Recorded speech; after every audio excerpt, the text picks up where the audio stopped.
If you're watching this video, it's probably because you asked me how to write a bridge or how to write a hook, and I'm going to show you where you can find those resources. So the first thing you would need to do is go to Canvas, and under Wednesday, you're clicking the link that says Introduction Help, which if you're watching this video, you've probably already done. Once you've clicked the link in the words Introduction Help, it will take you to a PowerPoint that looks like this. If you read the instructions here, step one is you are going to read through the slides. Here are the slides over on the slide. 1, 2, 3, 4, 5, 6, 7, 8, 9, 10, blah, blah, blah. Okay? So, step one, you're reading through the slides. Step two, you are choosing what type of hook to use in your introduction. In these slides, I give you examples of 3 different kinds. I give you example of description, I give you an example of using a fun fact, and I give you an example of using a quote. So if you are looking at the slides, these blue slides show you examples of using a cool description in your introduction. The green slides show you an example of using a fun fact in your introduction, and the yellow slides show you an example of using a cool quote in your introduction. Now back to the instruction slide. Your next step is to view the example slide for that type of hook. So if you decide that you want to use a description in your introduction, you're going to look at the example slide for description. If you decide that you want to use a fun fact in your introduction, you're going to look at the example slide for fun fact. Okay, so let's say that I want to use a cool description in my hook. I'm going to go to the description slides. Here I am. The next slide is the example slide. So this is the example I have written about using a cool description. So here I have my hook, here I have my bridge, and then here I have my thesis. So this is a completed introduction example for how you would use a cool description in your introduction. Your last step, back on the instruction slide, is to copy the blank slide for that type of hook to your personal PowerPoint. So let's go back to looking at cool description. All right, so we're looking at the cool description slides. The next slide is my example of a completed introduction. The next slide is a blank slide where you can fill in the blanks to complete your introduction. So your hook, you would fill in the blanks. Your bridge, you would fill in these blanks. Your thesis, you would fill in these blanks. But the first step, if we look back at the instructions, is to copy that slide to your PowerPoint. So that's what I'm going to do. If I would like to use a cool description in my introduction, I'm going to right-click on this slide. I'm going to choose Copy.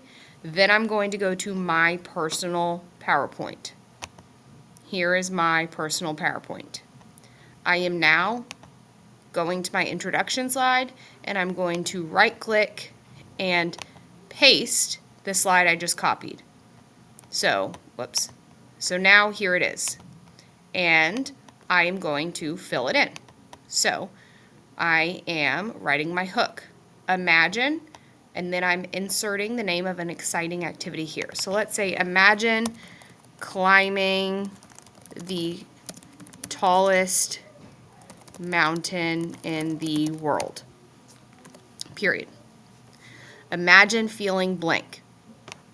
Okay? It says, what would you feel, taste, see, hear while doing that activity? So imagine feeling the cold air on your skin and the heat of your body as you hike. Imagine experiencing. So then I'm writing down what emotion would I have. So if I'm climbing the tallest mountain, I can feel the cold air. I have the heat of the body on the heat of my body as I hike. What might I be experiencing? What emotion would I feel? Imagine experiencing fear as you get higher and higher into the sky.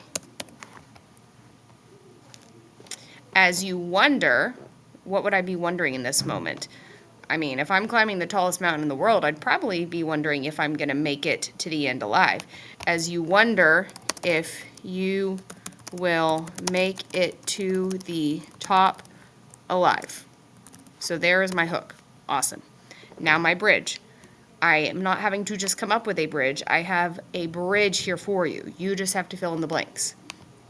So this is what some explorers experience as they conquer adventures such as, what activity did I describe?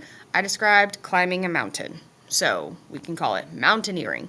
This is what some explorers experience as they conquer adventures such as mountaineering. That's what you do when you climb a mountain.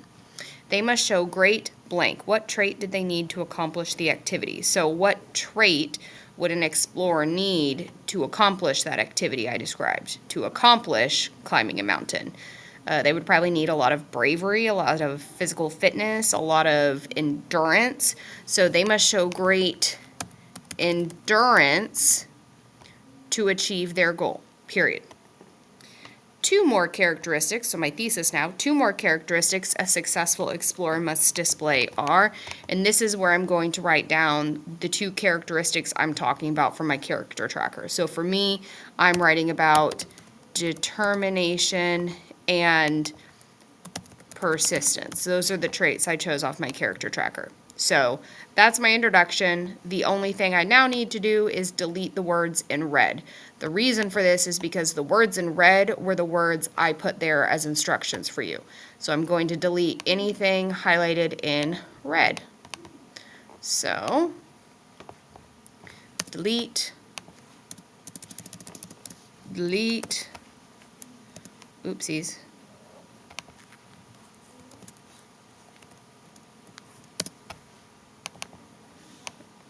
Delete,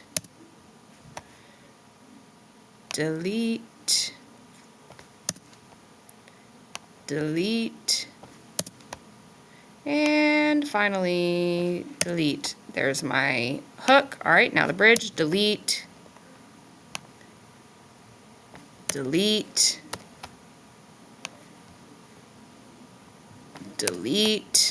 Whoops, still got some red there. And my thesis, delete. There we go. Now I have a complete introduction. So here is what it sounds like. Imagine climbing the tallest mountain in the world. Imagine feeling the cold air on your skin and the heat of your body as you hike. Imagine experiencing fear as you get higher and higher into the sky as you wonder if you will make it to the top alive. This is what some explorers experience as they conquer adventures such as mountaineering. They must show great endurance to achieve their goal. Two more characteristics a successful explorer must display are determination and persistence. There we go. That is my introduction. Now I can delete the original introduction slide like that. And that's how you write your introduction.